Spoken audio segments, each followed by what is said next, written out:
Karena Masjidil Aqsa ini dianggap oleh 3 agama besar sebagai tempat suci, tanah air atau tempat sucinya. Ada satu riwayat yang membangun Masjid Aqsa itu Nabi Adam. Jadi masjid yang pertama itu dibangun sama Nabi Adam di Masjidil Haram. 40 tahun setelahnya Masjidil Aqsa yang dibangun sama Nabi Adam.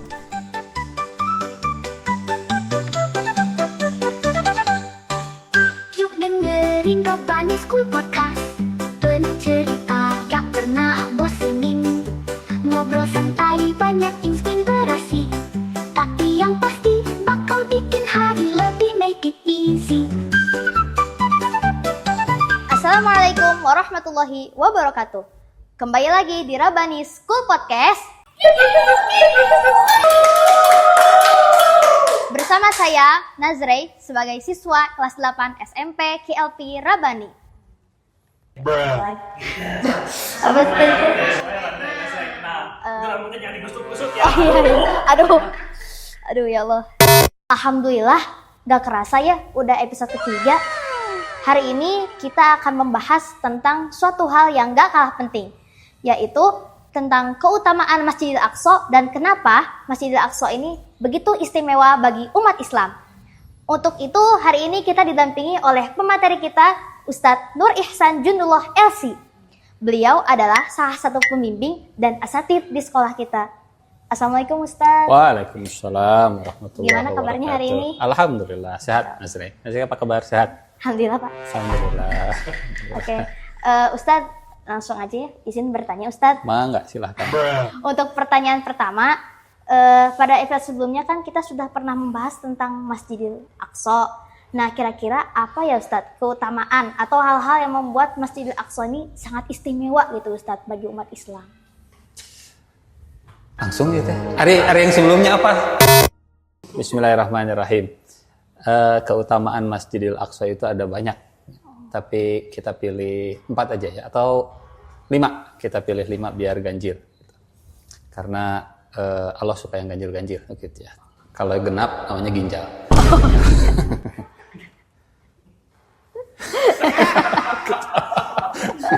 Baik.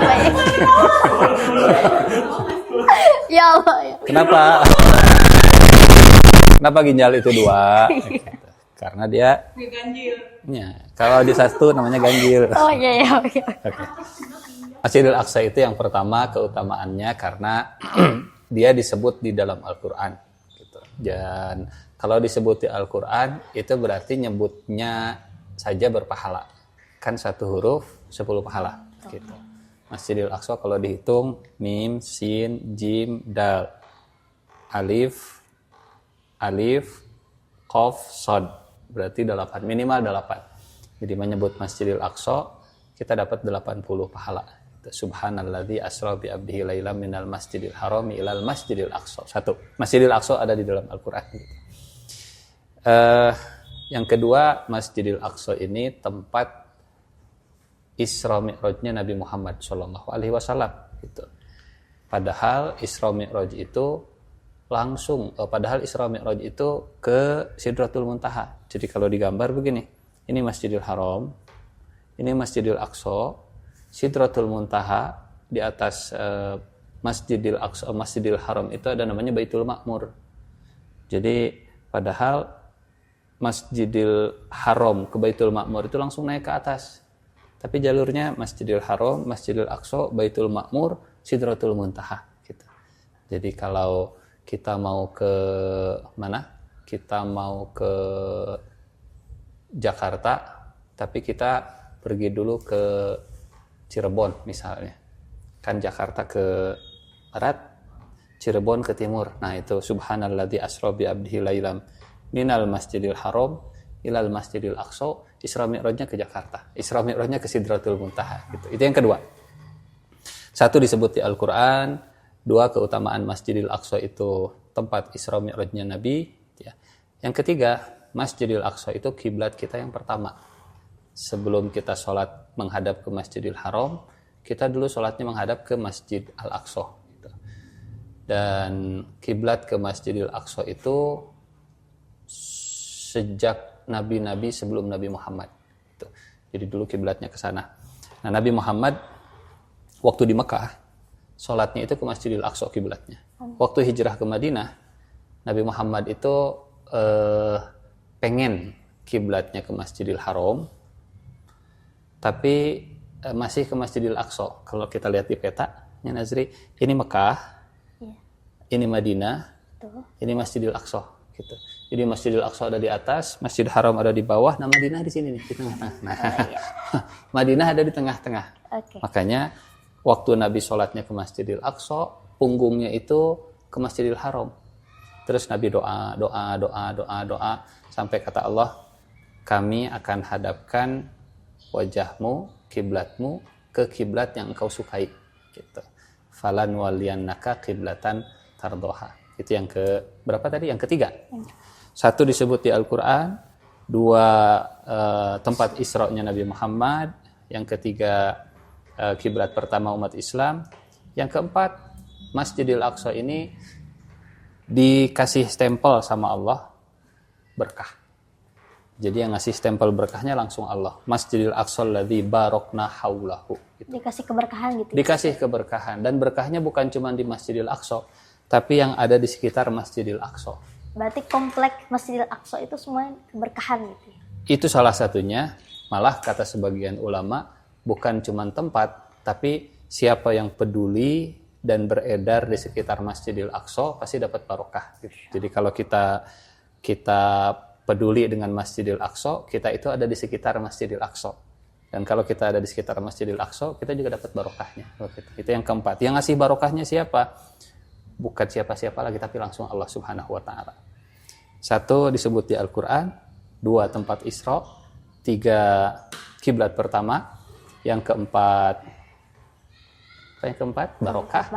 Nah, yang kelima, Masjidil Aqsa ini tempat perjuangan umat Islam.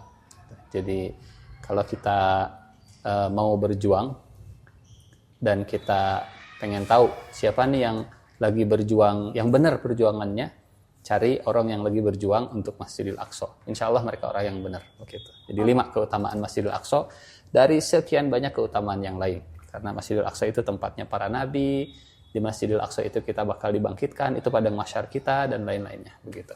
Itu 5 mungkin ya keutamaan Masjidil Aqsa. Masya Allah Ustadz, ternyata banyak juga ya keutamaan. Sangat banyak. Bukan hanya satu. Ini masih banyak Ustadz, cuma yang disebutkannya mungkin 5 gitu ya. Betul, top 5-nya yang top 5-nya ya.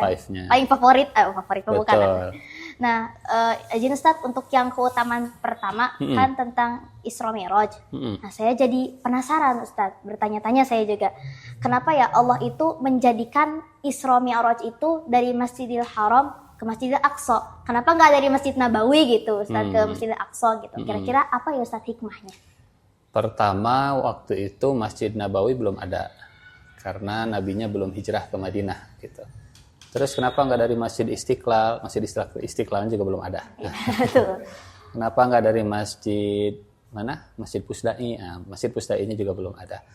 Kenapa ke Masjidil Aqsa? Supaya kita kalau ingat Masjid Haram, ingat juga sama Masjidil Aqsa. Supaya kalau kita sekarang sholat menghadap ke Ka'bah, kita ingat, kita dulu pernah sholatnya ke Masjidil Aqsa. Karena jangan sampai kita cuma ingat Masjidil Haram, tapi lupa sama Masjidil Aqsa. Makanya perjalanannya itu disatuin, digabungin. Begitu. Kalau sekarang, Nazri ditanya kita, mau nggak ke tanah suci? Mau. Gitu. Tanya ke teman-teman, mau nggak umrah atau haji? Mau. Dibayarin? Mau. Gitu. Mau nggak ke Palestina? Gitu. Mau juga begitu ya, karena di sana ada Masjidil Aqsa. Jadi kenapa Isra Mi'raj ke Masjidil Aqsa? Supaya kita nggak lupa sama Masjidil Aqsa. Gitu. Ingat Masjidil Haram, ingat Masjidil Aqsa. Ingat umrah, ingat Palestina. Ingat Masjid Nabawi, ingat Masjidil Aqsa. Jadi satu paket yang nggak boleh dipisah-pisah. Gitu. Ingat sejarah, ingat keberkahannya juga. Nah, gitu, itu ya, betul. Gitu. Nah, lanjut ya Ustaz. Untuk yang keutamaan selanjutnya terkait tentang kiblat pertama umat Muslim. kan untuk sekarang kiblat kita itu kan menghadap ke Ka'bah Ustadz di kota Mekah. Iya. Nah, boleh diceritakan Ustadz bagaimana kisah perubahan kiblat itu terjadi? Ya. Jadi waktu Nabi masih di Mekah, tadi kita gambarin petanya ya. Ini Mekah, ini Madinah, ini Palestina. Waktu Nabi masih di Mekah, kalau Nabi sholat itu Ka'bahnya ada di depan, tapi sebetulnya ngadepnya ke Masjidil Aqsa. Jadi misalnya Masjidil Aqsa ada di sana, di depan Nabi itu Ka'bah, tapi ngadepnya ke utara. Jadi Nabinya ada di selatan Ka'bah. Nabi di selatan Ka'bah, di utaranya itu ada Ka'bah, di utaranya juga ada Masjidil Aqsa. Satu garis lurus, betul. Nah, waktu Nabi hijrah ke Madinah, Nabi itu di tengah-tengah. Wajahnya ke Masjidil Aqsa, tapi punggungnya ke Ka'bah. Itu selama 16 bulan sampai 17 bulan gitu. Berarti berapa tahun? 16 bulan itu sekitar 1 tahun setengah ya, 1 tahun setengah. Nah, selama Nabi di Madinah 1 tahun setengah sholatnya itu ke Masjidil Aqsa gitu. Sambil terus ngedoa, ya Allah, tolong kiblatnya ke Mekah. Ya Allah, tolong kiblatnya ke Mekah gitu. Terus berdoa. Sampai akhirnya turun surat Al-Baqarah juz kedua ayat 140-an. Ya, ayat 140-an nanti bisa ditampilkan ya. Qad nara taqalluba wajhika fis sama falan nuwalliyannaka qiblatan tardoha. Nanti ayatnya silahkan baca di sini ya. Jadi ayat ini turun dan Nabi lagi sholat. Nah, pas lagi sholat kiblatnya langsung berubah. Di tempat yang lain ada namanya Masjid Qiblatain. Jadi Masjid Qiblatain itu dia lagi sholat asar, 2 rakaat pertama menghadap ke Masjidil Aqsa. Datang yang ngasih tahu, "Oi, jamaah. Jamaah." Ya, lagi pada sholat asar. Kiblat sudah berubah. Kiblat sekarang sudah pindah, bukan lagi ke Masjidil Aqsa tapi ke Masjidil Haram. 2 rakaat pertama itu ke Masjidil Aqsa.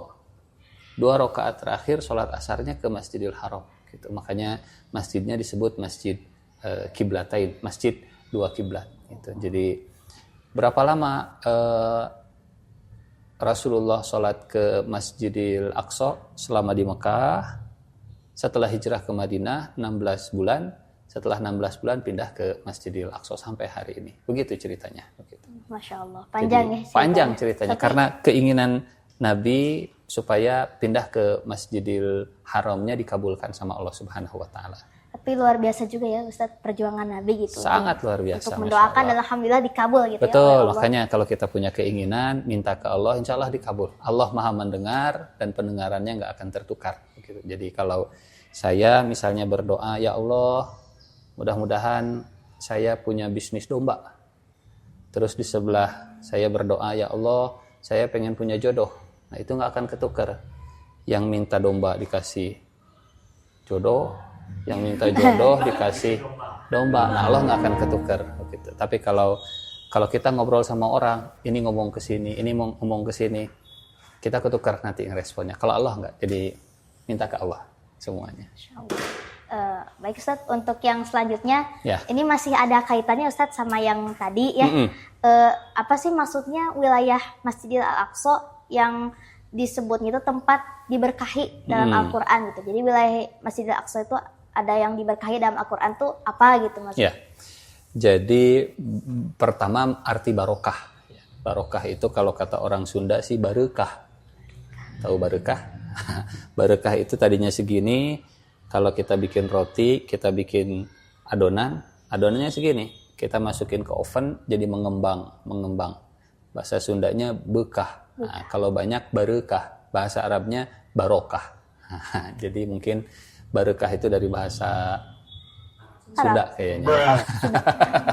Atau barokah dari bahasa Arab barokah. Jadi tempatnya satu, tapi manfaatnya banyak. Itu namanya barokah. Barokah itu bijinya cuma satu, tapi dari biji yang satu dia jadi tumbuh pohon, dari pohon tumbuh buah yang banyak, dari satu buah tumbuh lagi pohon yang lain, itu namanya barokah, berkembang. Gitu. Nah, kenapa Masjidil Aqsa itu diberkahi dan apa yang diberkahinya? Satu, yang diberkahinya itu tempatnya. Jadi, kalau kita pengen dapat barokah, insya Allah kita ke Masjidil Aqsa itu dapat barokah. Kita jadi lebih berkembang. Ya, berkembang ilmunya, berkembang amal solehnya, berkembang taatnya, berkembang semuanya. Kalau kita pengen berkembang terus, kita ke Masjidil Aqsa. Gitu. Satu, tempat. Yang kedua, yang diberkahi itu semua orang yang peduli ke Masjidil Aqsa. Kalau tadi tempatnya yang diberkahi, nah kalau yang kedua semua orang yang peduli ke Masjidil Aqsa. Mudah-mudahan kita juga dapat berkahnya ya. Amin. Karena kita peduli ke Masjidil Aqsa, ke Palestina. Begitu tentang barokahnya. Iya, alhamdulillah, masya Allah. Baik Ustaz, untuk yang selanjutnya itu keutamaan keempat ya Ustaz. Ya. Mengapa wilayah Baitul Maqdis itu sering dikenal itu sebagai tempat para nabi? Karena dari sejak Nabi Ibrahim sampai Nabi Isa itu semua di sana. Semua nabi itu pernah tinggal di masjid sekitar Masjidil Aqsa di daerah Baitul Maqdis gitu. Bahkan ada satu riwayat yang membangun Masjid Aqsa itu Nabi Adam. Jadi masjid yang pertama itu dibangun sama Nabi Adam di Masjidil Haram. 40 tahun setelahnya Masjidil Aqsa yang dibangun sama Nabi Adam. Jadi memang ini sejarah panjang ya. Sejarahnya bukan cuma hari ini, bukan cuma 70 tahun yang lalu, sejarahnya dari sejak Nabi Adam alaihissalam. Bahkan bukan cuma ke belakang, sampai ke depan. Sampai ke akhir zaman gitu. Jadi makanya kalau kita muslim, nggak mungkin kita nggak punya ikatan emosional, kita nggak peduli sama Masjidil Aqsa. Jadi ini tempatnya para nabi. Dulu para nabi pernah tinggal di sana, Nabi Isa pernah di sana, Nabi Musa pernah di sana, Nabi Sulaiman pernah di sana, Nabi Ibrahim juga pernah di sana. Hampir semua nabi mayoritas pernah tinggal di sana. Berarti itu kurang lebih hampir semua nabi itu diturunkan di daerah Palestina ya, daerah Syam. Hampir, nggak semuanya ya, nggak Ya, semuanya, hampir. tapi hampir semuanya. Ya, mayoritas banyak di sana. Kalaupun ada yang nggak di sana, pernah ke sana. Oi.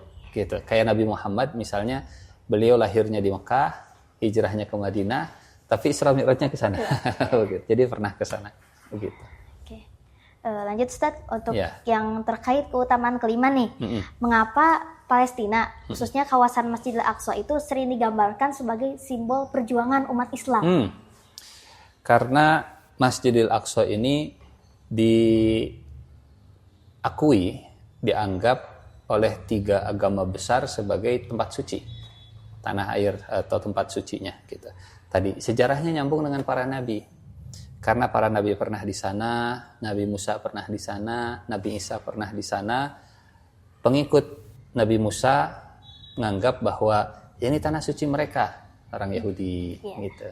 Pengikut Nabi Isa menganggap ini tanah suci mereka, orang Nasrani gitu. Pengikut Nabi Muhammad kita sebetulnya bukan pengikut Nabi Muhammad saja. Kita juga pengikut Nabi Isa, kita pengikut Nabi Musa. Jadi Nabi Muhammad itu penerus Nabi Isa dan penerus Nabi Musa. Nah, makanya kenapa Baitul Maqdis itu jadi rebutan gitu. Karena masing-masing menganggap ini tanah suci kami, ini tanah suci kami begitu. Padahal kalau Nazri bayangin kita nabi-nabi itu hidup lagi ya. Bayangin semua nabi kumpul di Masjidil Aqsa. Dari Nabi Musa, Nabi Isa, Nabi Muhammad hidup lagi. Pertanyaannya gini, kira-kira siapa yang bakal mimpin Masjidil Aqsa? Siapa yang bakal jadi imam kalau sholat di Masjidil Aqsa? Pasti Nabi Muhammad. Kenapa? Waktu Isra Mi'raj, Nabi Muhammad datang ke Masjidil Aqsa, nabi-nabi itu sudah siap baris. Kata nabi-nabi, semua nabi bilang, taqaddam anta ya Muhammad, silahkan maju, Anda yang jadi imam, kami yang jadi makmum. Gitu. Itu bukti kalau Nabi Muhammad itu pemimpin semua nabi-nabi, termasuk di Masjidil Aqsa. Artinya, jadi siapa yang punya hak di Masjidil Aqsa? Kita, umat Nabi Muhammad SAW. Gitu. Nah, kalau mereka yang mengaku pengikut Nabi Musa dan jujur, pasti mereka jadi pengikut Nabi Muhammad juga. Gitu. Kalau mereka pengikut Nabi Isa dan jujur, pasti mereka jadi pengikut Nabi Muhammad juga. Gitu. Kenapa? Karena Nabi Isa dan Nabi Musa, kalau ada Nabi Muhammad, mereka bakal ikut dengan Nabi Muhammad. Jadi begitu. Mengikuti jadi, gitu pasti ya. jadi pengikut. Makanya Nazri dulu ada cerita. Waktu Umar bin Khattab bawa Taurat, kata Umar bin Khattab, ya Rasulullah, lihat, saya bawa Taurat. Kata Nabi Muhammad gini, kalau Nabi Musa sekarang masih hidup, Nabi Musa akan jadi pengikut saya. Gitu. Jadi itu artinya kenapa Masjidil Aqsa jadi tempat perjuangan? Karena semua merasa menganggap bahwa ini tanah suci saya, gitu. Nah, tinggalkan kita buktikan siapa yang paling berhak untuk menjaga, mengurus Masjidil Aqsa. Dan terbukti sepanjang sejarah, kalau umat Islam yang menjaga Masjidil Aqsa itu semua aman. Tapi kalau bukan umat Islam yang menjaga Masjidil Aqsa, itu banyak rusuhnya, banyak penindasannya, banyak kekacauan dan seterusnya, begitu. Kalau umat Islam yang jaga Masjidil Aqsa, agama yang lain boleh hidup berdampingan. Tapi kalau bukan umat Islam, banyak yang tertindas dan seterusnya. Ini Kayak gitu. juga sejalan ya Ustadz dengan Betul. sejarahnya. Waktu itu kan Palestina juga menerima orang-orang Yahudi Betul. yang merupakan korban dari Jerman waktu Betul. Perang Dunia Kedua, itu juga sangat ramah gitu ya. betul. Mempersilahkan untuk tinggal. Karena umat Islamnya yang masih ngejaga Masjidil Aqsa gitu. Tapi kalau umat Islamnya udah nggak bisa ngejaga, yang lain yang ngejaga, ya kayak sekarang kejadiannya. Iya. Seperti itu. Jadi itu yang disebut Masjidil Aqsa dan Baitul Maqdis. Kenapa disebut tempat perjuangan? Karena semua rebutan, begitu ya. Karena semua kami umatnya Nabi Musa, kami umatnya Nabi Isa, gitu. Padahal Nabi Musa, Nabi Isa juga pasti bakal jadi pengikut Nabi Muhammad SAW. Begitu. Masya Allah, terima kasih banyak ya Ustadz. Sama-sama, Jazakallah Nazri, wa atas iyyakum. penjelasannya. Hari ini kita semua belajar ya bahwa Masjidil Aqsa itu bukan hanya sekedar masjid biasa, tetapi juga menjadi simbol perjuangan, memiliki sejarah dan juga memiliki menjadi tempat-tempat para nabi gitu ya. Nah, terima kasih juga kepada teman-teman yang sudah mengikuti Prabani School Podcast pada hari ini. Semoga kita semua semakin memahami, mencintai Masjidil Aqsa agar kita dapat menjadi salah satu pejuangnya. Amin. Terima kasih. Wassalamualaikum warahmatullahi wabarakatuh. Waalaikumsalam warahmatullahi wabarakatuh. Yuk dengerin Robbani School Podcast, bercerita gak pernah bosenin, ngobrol santai banyak inspirasi.